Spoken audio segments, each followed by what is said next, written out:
2019 அமைதிக்கான நோபல் பரிசை பெற்றவருடைய பெயர் நாடியா முராட். மலாலா வாங்கினாங்க, உங்களுக்கு அது ஞாபகம் இருக்கும்.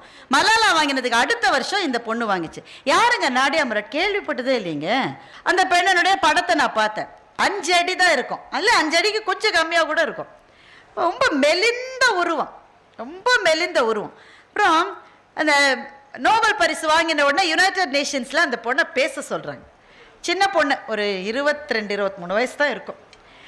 பேசுறதுக்கு ஆங்கிலத்தில் பேச வரல, அவங்களுடைய தாய்மொழியில் பேசுகிறாங்க. ஆனால் அதுலேயே ஒரு மாதிரி கொஞ்சம் நடுக்கம், ஒரு தயக்கம் பேசுறதுல. பார்த்து தான் படிக்குது, ஒவ்வொரு வார்த்தையாக தான் படிக்குது. நான் சொன்னேன், இந்த பொண்ணுக்கு எதுக்குடா நோபல் பரிசு கொடுத்தீங்க? பார்க்கவே ஒன்றும் ஒரு இதுவாக இம்ப்ரெசிவாக இல்லையே, வார்த்தை படப்படன்னு பேச மாட்டேங்குதுன்னு நான் நினைக்கிறேன். ஆனால் அந்த பெண் தன்னுடைய வாழ்க்கையை பற்றி ஒரு புத்தகம் எழுதியிருக்கிறார். த லாஸ்ட் கேர்ள், நாடியா முராட் எழுதினது. அந்த பெண்ணை பற்றி நீங்கள் தெரிஞ்சுக்கணும் அவசியமா, அதுவும் பெண்கள் கட்டாயம் தெரிஞ்சுக்கணும். அதுக்காக தான் நான் சொல்கிறேன் லாஸ்ட் கேர்ள். ஏன்னா இந்த பெண்ணு சிரியாவுக்கும் ஈராக்குக்கும் நடுவில் இருக்கிற பார்டரில் வசிக்கிற ஒரு பெண்ணு. அந்த பெண்ணு ஒரு குறிப்பிட்ட மதத்தை சேர்ந்த பெண்ணு. சிரியாவில் IS ஆக்கிரமிப்பு செய்த போது இந்த பெண்ணினுடைய கிராமத்துக்கு எல்லா ஆண்களையும் சுட்டு கொன்றார்கள். எல்லா ஆண், 5 வயசு பையன், 10 வயசு பையன், 14 வயசு, 20 வயசு, 50 வயசு, அத்தனை ஆண்களையும் சுட்டு கொல்லப்பட்டார்கள். பெண்கள் என்ன பண்ணாங்க? வயசான பெண்களெல்லாம் சுட்டு கொண்டுட்டாங்க. பெண் குழந்தைகளை சுட்டு கொன்று விட்டார்கள். அந்த 10 வயசுல இருந்து 40 வயசு மட்டும் இருக்கிற பெண்களை பஸ்ல ஏத்திட்டு போனாங்க. நாடியாவினுடைய 7 சகோதரர்கள் அந்த இடத்திலே அவள் கண் முன்னாலே சுட்டு கொல்லப்பட்டார்கள். நாடியாவினுடைய 7 சகோதரர்கள் அவள் கண்ணும், இதை நான் எவ்வளவு சாதாரணமா சொல்றேன்ல.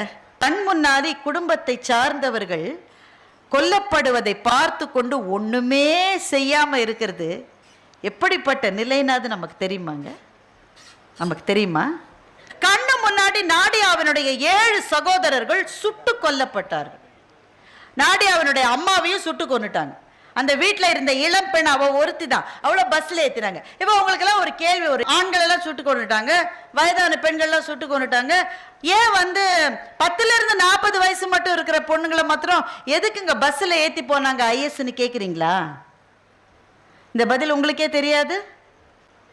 பாலியல் அடிமைகளாக விற்பனை செய்யப்படுவதற்காக அவர்களை பஸ்ஸில் கூட்டிட்டு போனாங்க. பாலியல் அடிமையாக நாடியா ஒரு முறை அல்ல, 2 முறை அல்ல, 7 முறை விற்கப்பட்டாள். நேரம் நடக்குதுங்க. நாம் வாழ்கிற இதே உலகத்தில் தான் அது நடந்து கொண்டிருக்கிறது. ஏலம் போட்டு யார் அதிக தொகை கொடுக்குறாங்களோ அவங்களுக்கு அந்த பெண்ணை அனுப்பிச்சு வச்சுறாங்க. அவன் 2 மாசம் 2.5 மாசம் வச்சுக்கிட்டு திரும்ப ஏலம் விடுறான். அவன் போட்ட காசு அவன் எடுக்க வேண்டாம், அடுத்தவனுக்கு ஏலத்துக்கு விடுறான். 7 முறை நாடியா ஏலம் விடப்பட்டாள். நண்பர்களே, இதை பேசுவதற்கு தயக்கமாக இருக்கிற சின்ன பிள்ளைகள் இருக்கீங்க.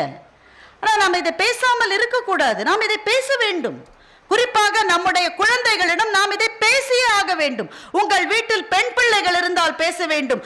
அதை விட முக்கியமாக உங்கள் வீட்டில் ஆண் குழந்தைகள் இருந்தால் அவர்களிடம் இதை நீங்கள் பேசியே ஆக வேண்டும். ஒரு பெண் என்பவள் ஒரு உடல் மாத்திரம் அல்ல. அவள் உடலும் ஆண் உடலும் வேறு வேறு விதமாக இயற்கையால் படைக்கப்பட்டிருக்கிறது. ஆனால் அவள் உடல் மாத்திரம் அல்ல, அவளுக்கு அறிவு இருக்கிறது, அவளுக்கு மனம் இருக்கிறது, அவளுக்கு ஆன்மா இருக்கிறது. நண்பர்களே, இதை நம் ஆண் குழந்தைகளிடம் நாம் சொல்ல வேண்டும். 7 முறை ஏலம் விடப்பட்டால் நாடியா. அந்த உடம்பு எப்படி இருக்கும்னு நீங்க யோசிச்சு பார்க்க முடியுமா? அந்த உடல் என்ன இருக்கும்? 7வது முறை ஏலம் எடுத்தவர் என்ன பண்ணா, இது பூட்ட கேஸ், இதால எந்திரிக்க கூட முடியல, ஏன்னா ரத்தமும் வாந்தியுமாக தரையில கிடக்கிறாள். இவ பூட்ட கேஸ், இனிமே இதெல்லாம் பொழைக்காதுன்னு சொல்லி வீட்டை பூட்டாம போயிட்டான். ஆனால் அந்த உயிருக்கு வாழுகிற சக்தி இருக்கு பாருங்க, அது அபாரமான சக்தி. அது அந்த நாடியா எழுந்து நின்றாள். 90 நாள் வதைக்கு பிறகு எழுந்து நின்று, அந்த வீடு பூட்டப்படவில்லை இல்லையா, வெளியில வந்துட்டா. வெளியில வந்த காம்பவுண்ட் சுவர் இருக்குங்க, 7 அடி காம்பவுண்ட் சுவர். இவளுடைய ஹைட் எவ்வளவு? 5 அடி. 5 அடி, வற்றிய தோற்றம், அந்த உடல் சீரழிக்கப்பட்ட உடல். நாடியா என்ன செஞ்சா தெரியுமா? 7 அடி சுவற்றை ஏறி குதித்தாள். நண்பர்களே, 7 அடி சுவற்றை ஏறி குதித்தாள். ஏறி குதிச்சு அதுக்கப்புறம் 10 கிலோமீட்டர் ஓடி அவளுடைய பாதுகாப்பு இருக்கிற அந்த பகுதிக்கு போய் அதற்கு பிறகு பிழைத்து எழுந்து இந்த மாதிரி எனக்கு மாத்திரம் நடக்கல, ஏகப்பட்ட பெண்களுக்கு இப்படி நடக்கிறது என்று ஐநா சபையிலே போய் வழக்கு தொடுத்தாள் நாடியா. அதனால்தான் அவளுக்கு நோபல் பரிசு வழங்கப்பட்டது.